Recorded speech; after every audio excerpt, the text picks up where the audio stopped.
The 15th Council District is in a state of renaissance. We are in the process of bridging the gap between communities that our parents built for us and the communities we will pass on to our children.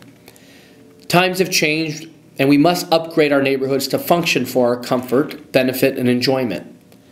Our community is our home, and our neighbors our family. I love the home that we all share, and I'm here to tell you that our home needs some fixing. I'm here to insist all of you help me with the work because I've never seen a man raise a barn by himself. Our district is not perfect, and we have many problems to solve.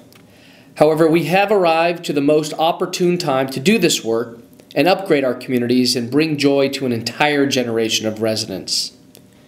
Our unique position is that we as neighbors are engaged in a conversation about how to make things function better by teaming up and working toward common goals of improving our quality of life.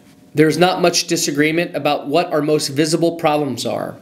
Whether you live in San Pedro or Watts, Harbor City, Wilmington, or the Harbor Gateway, the biggest issue facing most residents are burglaries, homelessness, graffiti, and trash, illegal medical marijuana dispensaries, and the quality of our streets and sidewalks.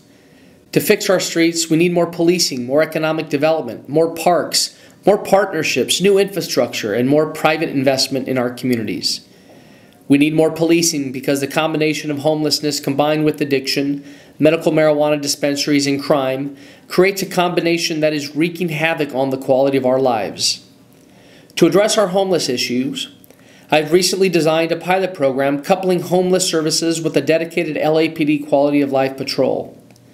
The new dedicated emergency response team from the Los Angeles Homeless Services Authority and a new LAPD Quality of Life Patrol car is a new partnership that will work together with our local service providers to engage our homeless population in the hopes of finding resources and permanent housing first, get homeless individuals reconnected to their families, find treatment if they have an addiction or mental health issue, and connect them to the VA if they are veterans.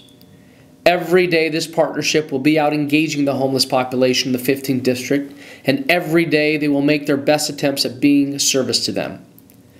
When mental illness and poverty meet addiction, this is often when it becomes a police problem, and this is why we have a dedicated Quality of Life Patrol car to support the ERT teams with any type of enforcement when necessary. This is not an effort to get rid of the most marginalized in our society. This is an effort to approach and offer our respect and our services in a humanistic way. Beyond services and enforcement, there's a bigger picture. To respond to homelessness, we must decentralize services. In a county with 10 million residents in 88 cities, 4 communities, downtown Los Angeles, Venice, South Los Angeles, and the Harbor area, should not be home of the vast majority of the homeless population. We must work towards equally spreading the availability of low-income supportive housing throughout the county so that we can take the pressure off the communities absorbing most of the responsibility. To address illegal medical marijuana dispensaries, I have formed a partnership with the City Attorney and the LAPD to create an effective and sustainable enforcement model. I am as equally frustrated as many residents with the proliferation of these shops, and have taken necessary steps toward their closure. The City Attorney's Office has closed down over 400 illegal dispensaries citywide, including 18 in the Harbor area, and on Tuesday made an announcement about closing 7 additional dispensaries on Avalon Boulevard. We are in the process of closing as many illegal dispensaries as we can. We can get more policing by opening the jail at the Harbor Division Station. I've talked to both Chief Charlie Beck and Mayor Garcetti about the importance and value of opening up the Harbor Jail. As an LAPD officer, I know that our officers are taken off the street every time they have to drive to 77th Division Station to book a suspect. Opening the Harbor Jail will allow the Harbor officers to spend more time in their patrol area. However, no matter how many officers we have, we cannot have one on every street corner in the city. This is why it's important as neighbors to look after each other. We have proven that we are able to use technology in the online neighborhood watch groups to warn each other of potential dangers in our neighborhoods. This model of vigilance, coupled with efficient policing, can create a safer and more pleasant environment for our neighborhoods. In order to create an environment ripe for economic development and private investment, it's important that we clean up our neighborhoods and make them safe. This is why I'm most proud of the progress that has been made in redeveloping the LA waterfront and our strong partnership with the Port of LA and the economic renaissance that it will trigger. Following the recent arrival of our new port director, Gene Soroka, we've secured a $50 million commitment for infrastructure improvements necessary for the redevelopment of the LA waterfront ports of call. As a result, the developer has signed a letter of intent with the port, and we're expecting an agreement in the next quarter. Last week, Mayor Garcetti announced the formation of a high-level citywide task force to help us guide the Port of Los Angeles in planning and securing funds to turn the LA waterfront into a tourist draw. We have lined up our ducks in a row and have gathered necessary support and are as close as we've ever been to breaking ground on a development that will greatly increase the value of all the harbor area communities. The redevelopment of Ports of Call is only the first domino on our road to an economic renaissance in the neighborhoods around the Port of Los Angeles. The newly adopted Port of Los Angeles Waterfront Investment Plan will allocate approximately $400 million over the next decade. Based on community input, 6 projects have been identified and will be incorporated into the Port's planning for its 10-year capital improvement program. These include Sampson Way and 7th Street intersection improvements, construction of a new town square at 6th Street, connecting the new downtown harbor to Ports of Call, the new LA waterfront promenade and parking, the Wilmington waterfront promenade and repurpose or demolition of the former Catalina Freight Building, Harry Bridges Boulevard beautification between Island Avenue and Avalon Boulevard, and the Wilmington Waterfront Pedestrian Bridge. The investment plan, coupled with the redevelopment of Ports of Call and a string of other projects and opportunities, create an environment for private investment throughout the harbor area. Altasea, a new $500 million public-private endeavor in San Pedro that brings together science, business, and education to generate innovative solutions to the global challenges of sustainability, announced just 2 weeks ago the contribution of a $20 million matching gift from Wallace Annenberg. I'm so excited about this project because it's a perfect example of how a public-private partnership can form to further waterfront redevelopment. Because of Altasea, the port will one day become known as a national and international leader in sustainability, taking advantage of its location right on the ocean, which is our most important resource. Speaking of waterfront resources, when the Cabrillo Way Marina reopened in 2011 with 700 recreational boat slips, it became the most beautiful marina in Los Angeles, no offense to Marina del Rey, but lacked supporting retail and commercial development. The port has done a great job building park space, but we will not see these spaces occupied by a substantial number of people until we have other development, including residential, retail, dining, and entertainment along the waterfront. Near the marina is the Outer Harbor, or Pier 46, where we most recently held the Red Bull Rallycross, which was nationally broadcast on NBC. It is the same 12.5-acre property where Cirque du Soleil set up in 2013. In the hopes of raising the profile of the potential we have in the harbor area, I've been touring developers, touting the opportunities available at the marina and Outer Harbor. Most recently, Tom Penn, president and owner of the new Los Angeles Football Club, looked at Outer Harbor as a potential site for the $100 million stadium the team is looking to build in Los Angeles. We have never seen so much interest in the economic development of our collective waterfront. Following the success of economic redevelopment in downtown Los Angeles and Hollywood, it's obvious to me that the harbor area is next. This is the type of opportunity that we need at the LA waterfront and in the harbor area, and I know that we are headed towards impactful economic development that will leave a debris of success for anyone that chooses to do business here. We have finally been blessed with the right ingredients to create an environment which will define our community for the next generation. We are experiencing a renaissance with our parks, many of which have not been used by their intended audience for decades. A recent LA Times opinion piece talked about how there's a recession of gangs from public areas like parks that they once dominated. The story spoke of how the daily intimidation of whole neighborhoods is no longer central to how gangs operate. This reality creates a great opportunity to take back our parks and upgrade them. This is why in the past 3 years, my office has worked with the Department of Recreation and Parks and its General Manager, Mike Scholl, to build and refurbish a dozen parks in the 15th Council District. We put $2 million into the Harbor Sports Complex in Wilmington, where children previously played football in dirt while mosquitoes munched on them. We put $6 million into Rosecrans Park in the Harbor Gateway, a park that was barely used before and today is home to a host of activities, including sports and recreation. We built the smallest pocket park in Harbor Gateway so that we can break up a high concentration of sex offenders who were living in the neighborhood. We named the park after Janet Shower for the resident who championed the efforts to find a solution to get rid of the sex offenders on behalf of the women who had to walk their children in front of them every day. In one short year, we turned Leland Park in San Pedro from a drug-infested sex location into the pride of a neighborhood with a Dodger dream field, basketball court and playground, trails and picnic areas. We took a dirt lot across the street from the drum barracks in Wilmington and turned it into a beautifully themed 1-acre pocket park accessible to hundreds of children in the neighborhood. We built a nearly $1 million skate park at Peck Park, ensuring that the temporary loss of the Channel Street skate park would not displace skaters into our streets. Most recently, we opened the newest and best park that the city of LA has ever seen, the $5 million Serenity Park in Watts. We built Serenity Park on a 3-acre piece of land where a lot of blood has been spilled in the past due to gang violence. Today, young families flock to the park and play in peace and harmony while nearby homes will certainly appreciate and value. The creation of much of the park space in the 15th Council District can be attributed to ordinary residents working in partnership with their city to make magic happen.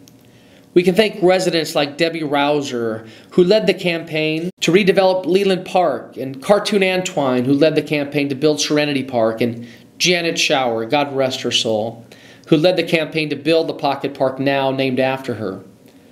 We work together to make these parks a reality, ordinary citizens participating and partnering in the process. My commitment is to keep it going, and we have more projects already in motion. In Watts, we are reconstructing the 109th Street pool and are working on the Watts Towers Cultural Crescent as well as a skate park at that location. In the Harbor Gateway, we're renovating Normandale Park with a $2 million investment. In Harbor City, we are nearly halfway through the $117 million Machado Lake Rehabilitation Project, where the entire lake is being cleaned up and a new visitor-facing elements will be created in the park, such as fishing piers, trails, seating areas, and park space. In Wilmington, we're partnering with ShareFest to upgrade the Wilmington Recreation Center as well as make upgrades to Banning Park. In San Pedro, we just broke ground on the rehabilitation of the Gaffey Street pool. The space, which was built to service our World War II soldiers, has been abandoned for decades. When it opens in the summer of 2016, it will become a community event center in addition to the pool. Parks engage, they entertain, and keep our children healthy and safe. Parks make life better. We should do everything in our power not only to build more parks, but rehab our old parks, make them safe, and make them available for everyone's benefit. We get a tremendous value for every dollar we put into our parks, and I'm dedicated to creating more park space that will be enjoyed by our neighborhoods for generations. Another reason we are in a unique position to problem solve and upgrade our quality of life is because there's a renaissance happening with our local organizations who have proven success in partnering with neighborhoods and working to help each other. I feel blessed to have formed great bonds with some of the best nonprofits in our district to help deliver another level of service to our neighborhoods. Together we work to clean and beautify our communities, work that is needed and pivotal to the economic growth of our district. The Beacon House in San Pedro has become an extremely valuable ally to so many neighborhoods in the district. Just in the past year, they've done 21 community cleanups. ShareFest and its executive director, Chad Mayer, have become great friends and partners to us personally and to the communities it serves in the 15th Council District. ShareFest has stepped up to partner with us on many projects, including fundraising most recently for 2 Manning High siblings who died in a car crash.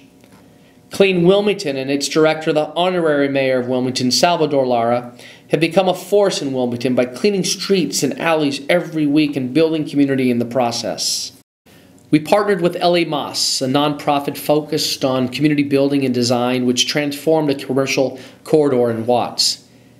They helped bring together small business owners, hired local youth for the project, and created a sense of community to this small stretch of Wilmington Avenue in Watts. Our next partnership with LA Moss will be in Wilmington, working on the Avalon Boulevard commercial corridor with the goal of increasing walkability and creating a community-friendly environment for businesses to open and for people to shop and dine. We're expected to launch Avalon Boulevard corridor this summer. The key to our success is empowering groups like these nonprofits to make positive change in our neighborhoods. I encourage everybody here and everybody watching to get involved with ShareFest, Beacon House, GAP, and Clean Wilmington. These organizations are made up of everyday people willing to participate in community. Last month, I partnered with the Housing Authority of the City of Los Angeles to evaluate the opportunity to improve the Rancho San Pedro housing development, which was originally built in the 1940s as temporary housing. Rancho San Pedro is one of many World War II-era public housing infrastructure projects across the country that have become functionally obsolete. I don't believe that having 478 units spread out on 22 acres of waterfront property is efficient land use. While I will always insist on one-for-one housing replacement, ensuring no displacement of residents, I would like the study to explore what else can be added to the property, including mixed-income housing and retail space that will align well with our vision of the waterfront redevelopment. If you go to the newly redeveloped Harbor Village development in Harbor City or to the Dana Strand development in Wilmington, you will clearly notice that these are indistinguishable from first-class market rate developments. It's not just our harbor area that's in the midst of a renaissance. We've developed a plan to redevelop Jordan Downs in Watts, one of the largest public housing developments and previously most dangerous in the city. Just this month, the City of Los Angeles and the Housing Authority for the City of Los Angeles submitted a $30 million Choice Neighborhood Initiative Implementation Grant application to the U.S. Department of Housing and Urban Development. This marks the second consecutive year that the city has submitted an application for the nationally competitive program. Last year, 44 applications were submitted by cities across the nation, but only 4 cities were awarded a $30 million grant, and we were not one of them. This year's C&I grant process promises to be even more competitive, with Congress only allocating $76 million to HUD for this year's funding cycle. Undeterred, both the city and HACLA believe that they've learned lessons from last year's disappointment and submitted an updated, comprehensive, and compelling application that will significantly increase the chances of securing a C&I grant for Watts and Jordan Downs. This year's application involved much greater input from my office and the mayor's office, along with the city's Economic Workforce Development Department, HACLA, and the project's public housing developers, Bridge Housing and Michael's organization. Poverty, poor housing, lack of employment and education opportunities, deteriorating infrastructure, and lack of services continue to challenge Watts 5 decades following the riots. It's anticipated that a $30 million C&I grant award would leverage additional public and private investment to create commercial retail space, improved housing units, open park space, and family and job resource centers for the Watts community. HUD is expected to announce finalists for this year's C&I funding cycle later this summer. Improving and maintaining our infrastructure is the foundation of our work in City Hall, and it must be central to the renaissance of our district.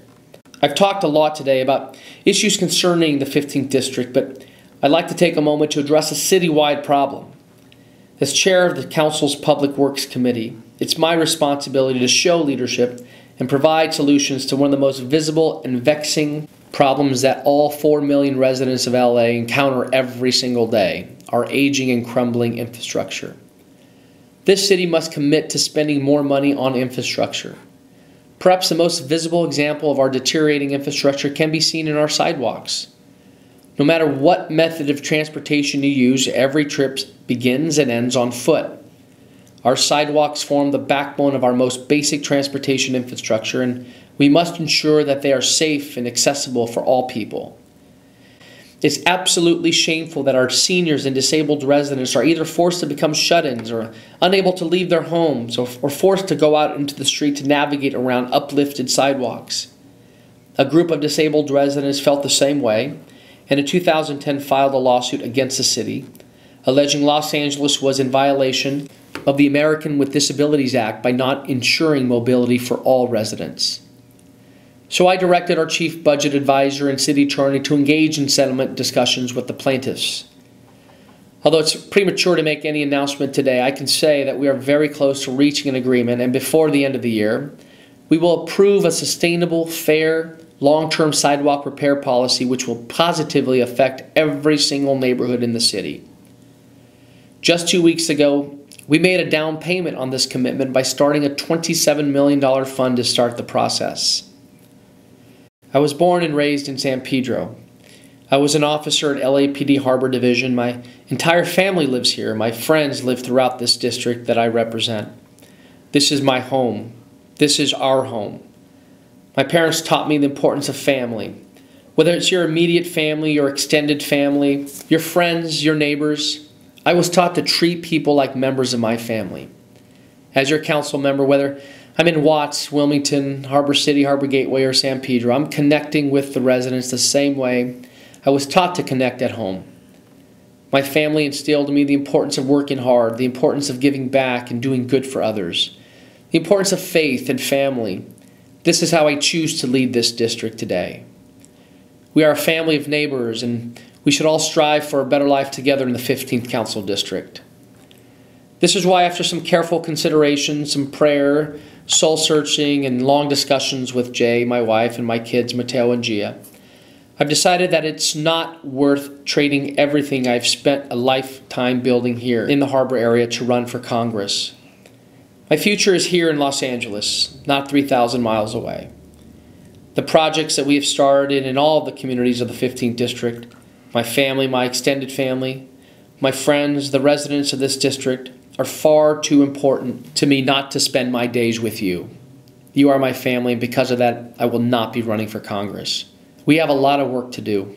We're not perfect, nor is our district. The best we can do is to continue to build partnerships through trust and respect to build a beautiful home for our communities. Thank you very much.